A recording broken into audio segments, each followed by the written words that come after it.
우리 정원일 후보님께서는 안 되는 문제를 계속 찾아서 이야기하셨고 최정호 후보께서는 가능할 방법을 찾아서 일을 해야 된다고 이야기하셨고 저는 최정호 후보의 입장과 같습니다. 근데 가능한 방법이 뭐가 있습니까?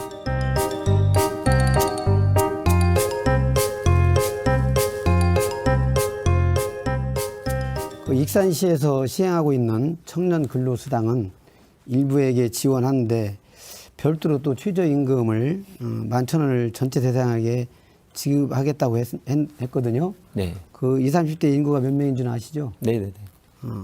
그러면 그런데 전체 지금 2030 인구가 6,100명이더라고요. 근데 그 전체에게 지원하겠다고 말씀하시면서 1천억 원의 소요 예산이 필요하다고 했습니다. 근데 제가 계산을 해보니까 2,800여 원이 들어가거든요. 근데 어떻게 많은 차이가 있습니다. 그 이유가 있습니까? 네, 지금 아마 숫자 말씀하시는 과정에 조금 착오가 있었던 것 같고요. 익산시 20, 30대 전체 청년 인구는 한 7만여 명 됩니다. 그런데 그중에 근로하는 청년이 3만여 명 정도 됩니다. 그래서 현재 말씀하신 것처럼 익산시의 현재 청년들에게 지어준, 그러니까 일하는 청년에게 지원하는 월 30만 원씩 3년 동안 지원하는 그 근로청년수당은 1,500명만 선별하고 있는데 받지 못하는 청년들이 대단히 불만이 많습니다. 그래서 저는 우리 익산시가 전국에서 가장 급속하게 인구가 빠지고 있는 도시인데 20, 30대가 가장 많이 떠나갑니다.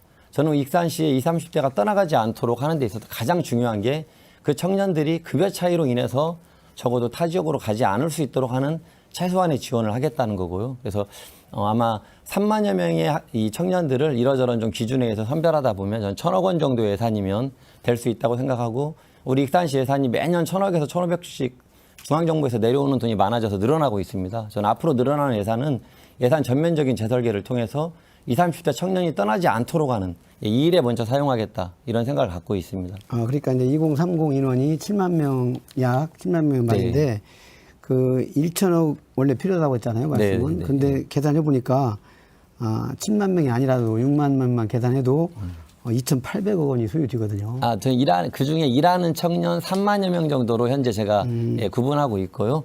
또 그 내에서 이러저런 실제 최저임금 11,000원 수준에 이미 고임금을 받고 있는 또 직구는 제외가 되고 여러 설계를 구체적으로 하다 보면 1,000억 원 정도의 예산이 들 것으로 현재 추산하고 있습니다. 그래서 저는 이제 재설계를 통해서 충분히 가능하다고 하셨지만 익산의 세출 예산을 보니까 1조 5,600원 정도 되더라고요. 근데 그러면 1천억 원의 비용 지출을 위해서 세출 예산을 조정하기는 쉽지 않을 것 같고 또 세출 예산을 조정할 경우에 그동안에 수혜를 받던 당사자들의 불만은 어떻게 감당하실지. 1조 5천억 정도는 아니고요. 2022년 예산 기준으로 하면 1조 한 7,300억 정도 현재 우리 예산인데요. 아마 내년에 결산을 하면 저는 1조 8천억 정도 될 거라고 생각을 합니다. 그런데 말씀드린 대로 중앙정부에서 내려오는 돈이 갈수록 많아져서 우리 시 예산이 연 11.11%씩 늘어납니다. 1,000억에서 1,500억 정도씩 늘어나는데 이거 플러스 순세계 잉여금 그리고 제대로 좀 활용되지 않고 있는 각종 잉여금 전 예산 재설계를 통해서 최대한 이보다 더 큰 예산 2천억 이상의 예산을 저는 확보하겠다. 그래서 이전에 하는 사업 전체 다 하면서도 앞으로 늘어나는 예산은 저는 정치인이나 공무원이나 시장이 하고 싶은 일 자꾸 벌리지 않고 최대한 알겠습니다. 시민들에게 폭넓고 폭넓게 지원하는 방향으로 쓰겠다 하는 게 제 생각입니다. 그런데 이미 우리는 유사한 그 청년 임대주택, 청년 그 근로수당을 지금 주고 있어요, 이미. 근데 그거 중복이 돼서 복지부에서도 승인하기가 굉장히 어려울 거로 생각이 드는데 이 두 가지 난관을 어떻게 돌파하실 것인지 좀 말씀해 주시기 바랍니다. 최저임금 11,000원이라고 말씀드린 건 상징적이라고 보시면 되겠습니다. 말씀하신 대로 최저임금은 국가에서 관리하는 거기 때문에 저희들이 시민들에게 좀 선명하게 공약을 설명하는 과정에 홍보의 문구로 사용한 것이고 말씀하신 것대로 근로청년수당 이것을 일하는 청년들에게 확대하겠다는 겁니다. 그리고 말씀하신 대로 중앙정부에서는 복지가 과도하다 하면서 지방정부의 어떤 그런 걸 제한할 수도 있지만 이재명 지사께서 경기도에서 그런 건 청년 기본수당 이런 걸 통해서 모범을 보였습니다. 제가 또 다른 충분히 가능하다고 생각합니다.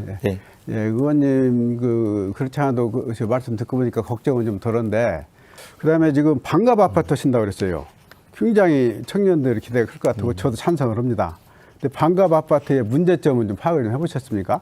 네, 뭐 그 부분은 저번에 최정호 후보님과 토론 때 네. 많이 민주당 토론에서 이야기하시더라고요. 예, 네, 예. 그래서 그때 그렇게 이야기가 된 것 같아요. 우리 정원일 후보님께서는 안 되는 문제를 계속 찾아서 이야기하셨고 최정호 후보께서는 가능할 방법을 찾아서 일을 해야 된다고 이야기하셨고 저는 예. 최정호 후보의 입장과 같습니다. 근데 가능한 방법이 뭐가 있습니까? 그러니까 일단은 우리의 공공택지, 특히 뭐 우리 조영시 후보가 좋은 공약을 내기도 했는데요. 예, 예. 현재 시청사 설계 변경해가지고 17층 정도 시청사 위에다가 청년주택 올리겠다, 뭐 이런 방법도 있고 저는 얼마든지 토지값을 낮추면서 우리 익산시의 모든 노력을 좀 기울여서 청년들에게 저는 그런 정책을 적극적으로 해야 된다고 생각을 합니다. 우리 아파트는 주거 기능도 있지만은 자산 증식 기능도 있거든요. 근데 이것은 땅은 시 거고 건물만 내 거고 건물은 세월이 갈수록 가격이 떨어지고 땅은 가격이 올라가고 네, 여기까지 듣겠습니다. 그렇기 때문에